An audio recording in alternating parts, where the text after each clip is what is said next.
What's going on, everybody? Welcome back to the Nerdy Mark channel. I'm Sid the Nerdy Mark, and today I have your review of Raw and Smackdown after Mania. So, this is the final chapter in Wrestlemania week, the Raw and Smackdown after Wrestlemania. Now we have a lot of NXT call-ups to talk about, some returns, some angles setting up for Backlash and Greatest Royal Rumble happening in Saudi Arabia. So, without further ado, let's begin this video by talking about Monday Night Raw. So, Raw does begin with Commissioner Stephanie McMahon making her way into the ring, still selling her injuries from her match with Ronda Rousey the previous night.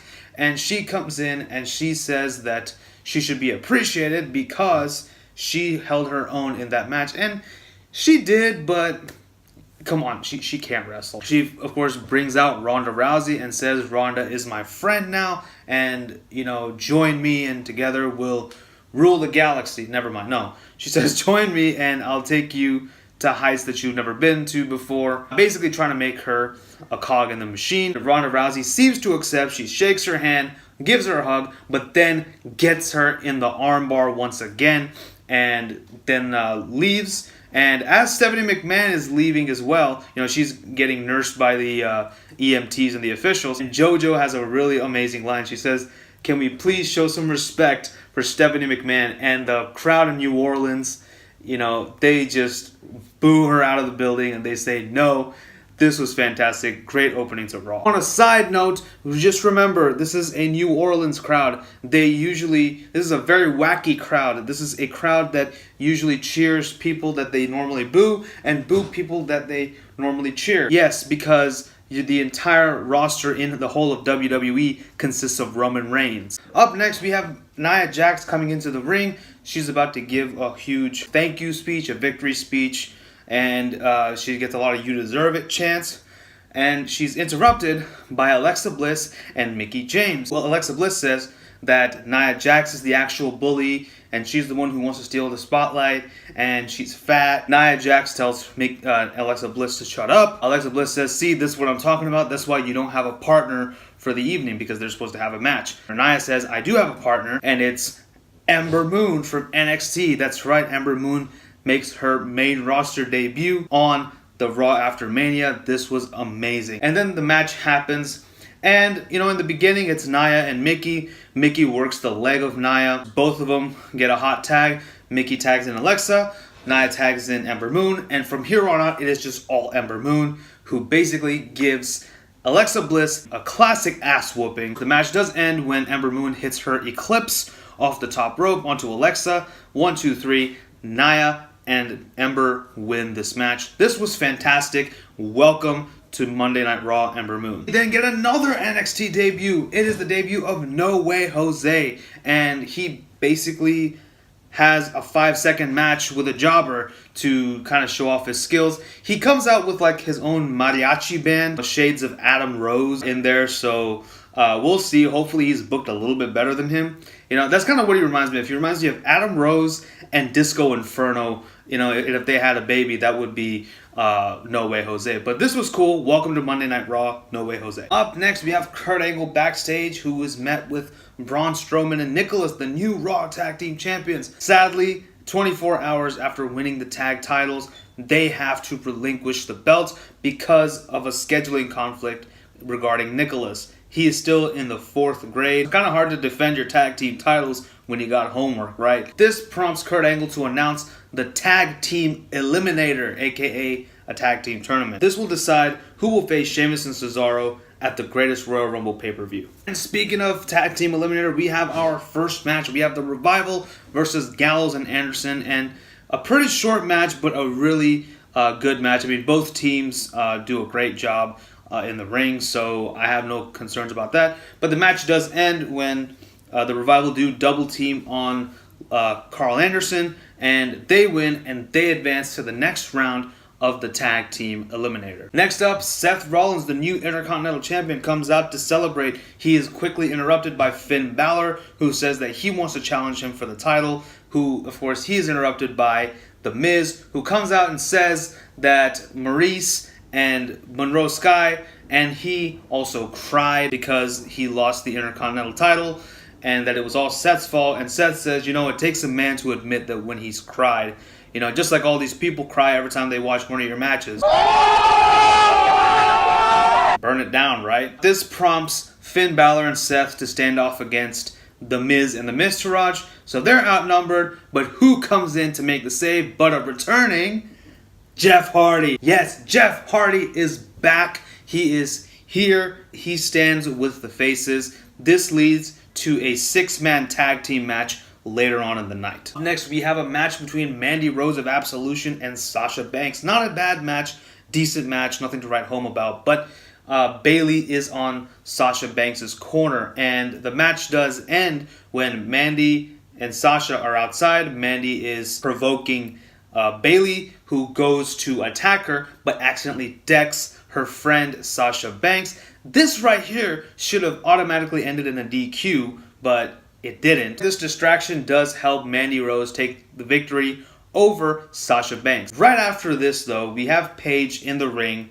She has a microphone, and I think everybody knew what was coming. Paige officially announces her retirement from in-ring competition. A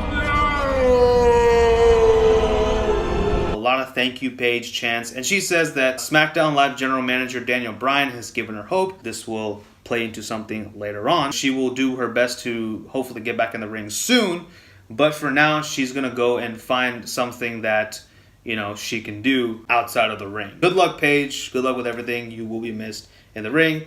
Hashtag thank you, Paige. Next up, Elias is in the ring. He's singing a song. He's trashing New Orleans, which the crowd cheers because this is a wacky crowd. And he's interrupted by a returning Bobby Lashley. That's right, Bobby Lashley, who's been in that one company that we don't talk about. He is back in the WWE, and he beats the living hell out of Elias. He hits him with a delayed, suplex, and it was fantastic. So welcome back, Bobby Lashley. It's good to see you. Please go ahead and face Brock Lesnar at Backlash. We then have Heath Slater and Rhino on the mic. They are in the Tag Team Eliminator, and they issue an open challenge to any team back there. And who responds?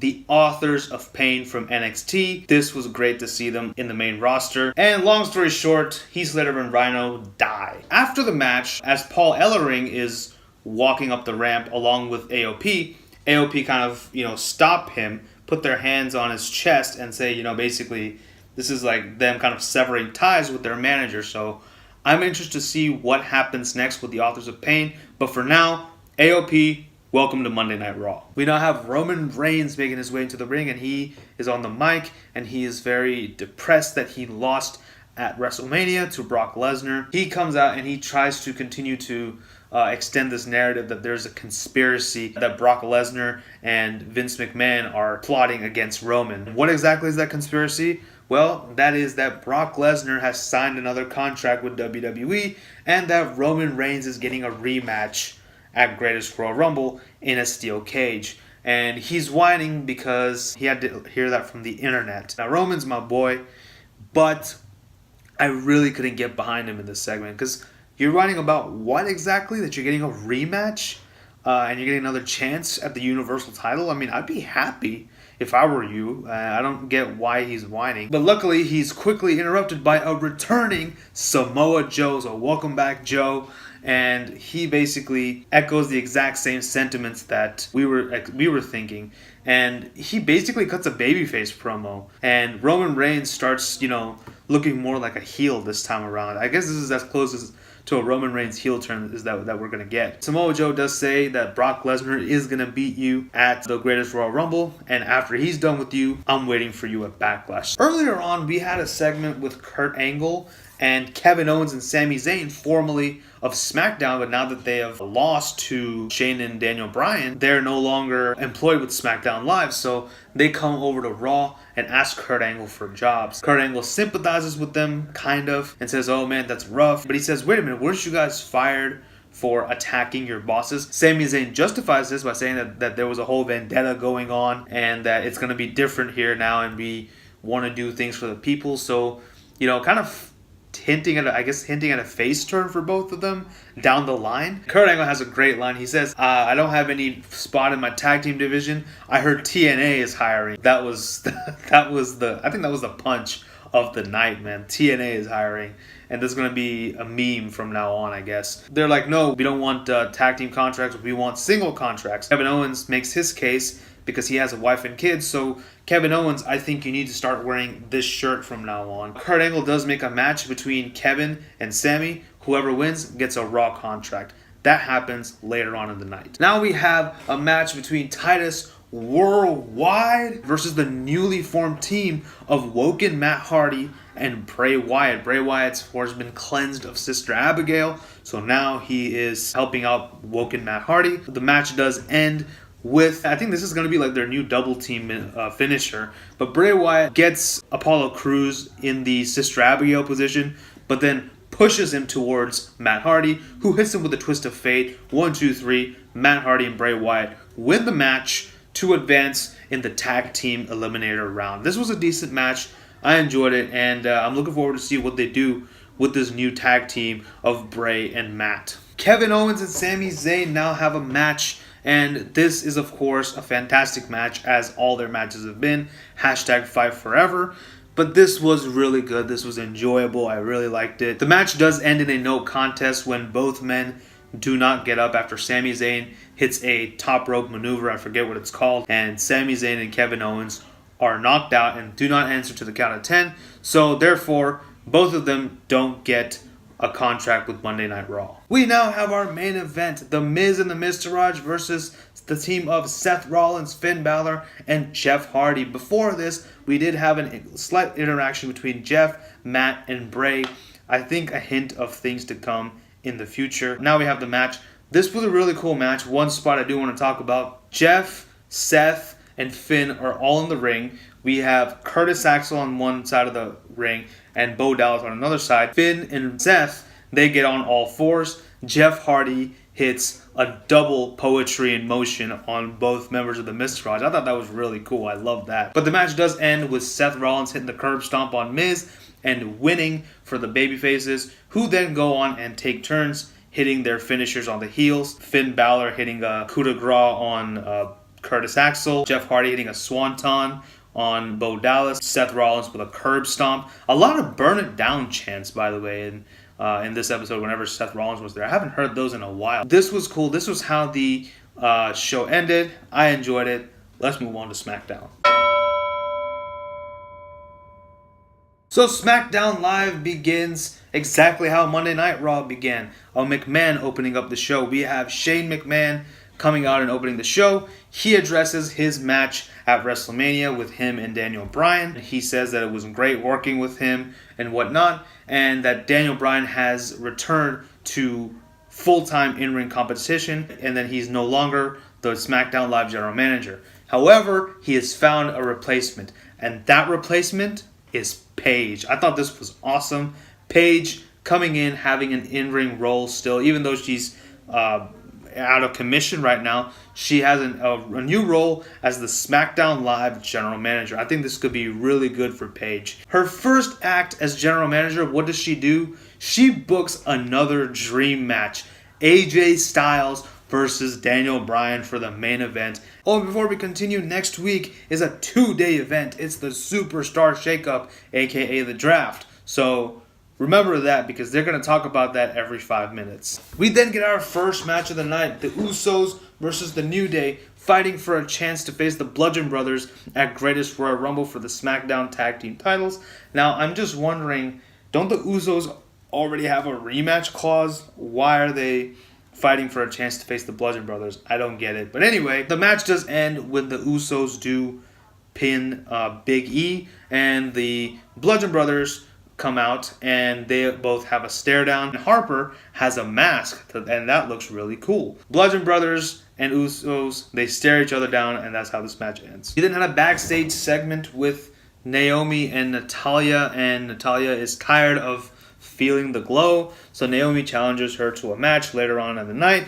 This match happens now. Naomi is getting worse and worse at her dancing. This was a decent match. Naomi does win, and this is, I guess, good momentum for her because, she won the Women's Battle Royal. So let's see what they do with her. We now have a promo from Charlotte, the SmackDown Women's Champion, and she's cutting a promo about how she and Asuka made history and how Asuka took her to the limit. And then she's interrupted by Peyton Royce and Billie Kay of the Iconic Duo. Of course, now they're called the Iconics with 2 eyes. They come into the ring and they mock Charlotte for a little bit. Charlotte gets pissed off. She attacks the Iconics, who then, of course, beat her down for a very uncomfortably long time. And then they just walk out of the ring.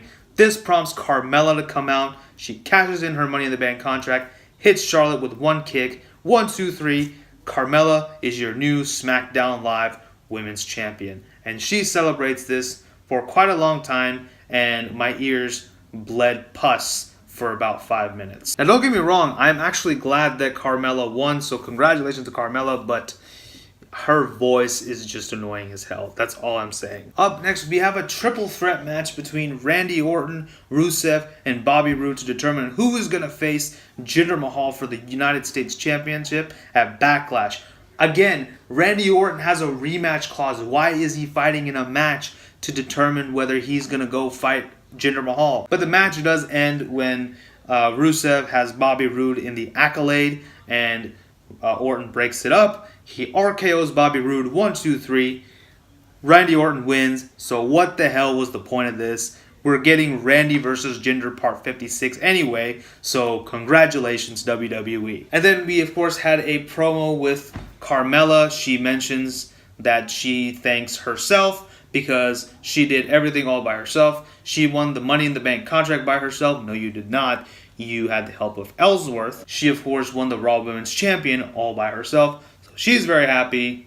That's the promo. And now for the main event, AJ Styles versus Daniel Bryan. But before that, we did get an interview between Renee Young and Shinsuke Nakamura, who explains his actions and feigns an apology towards AJ Styles. Renee Young does prod him a little bit more, to which Nakamura responds, "Sorry, no speak English." That was fantastic.